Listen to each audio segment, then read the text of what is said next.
I love the transforming story, Darrell. It has changed my life. Tell us what you're going to cover in this next lesson. How are you going to build on that first part? What are you going to cover? Well, the first part deals with what we might call the breadth of the story. The creation, the fall, redemption, and consummation. And most Christians understand that the Bible is a narrative from Genesis to Revelation. But a lot of Christians don't realize that the Bible also has a depth. It explains the meaning of what is true, of what is good, of what is beautiful. It establishes what we might call the metaphysical capital. Every culture, every people has a story, but not all stories lead to nations thriving. And we need to understand not only the breadth of the story, but we need to understand the depth of the story, the meaning of the story. What does it mean to be a human being? What is the nature of work? What is the nature of history? These kinds of things create a mental framework.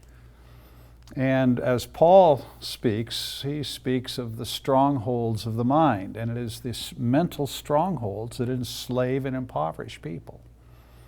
They don't understand that to be made in the image of God means something.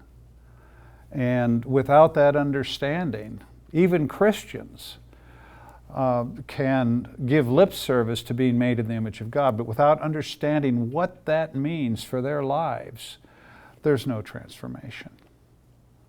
So we need to understand the depth of the story, not just the breadth of the story.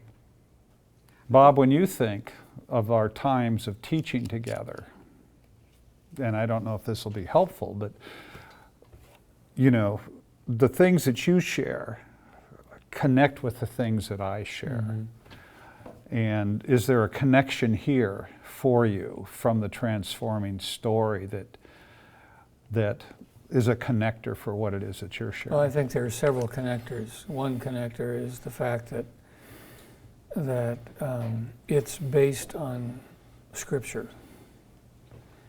It's not, you know, our story is not just a story. It's not like other stories. It is the story. Yeah.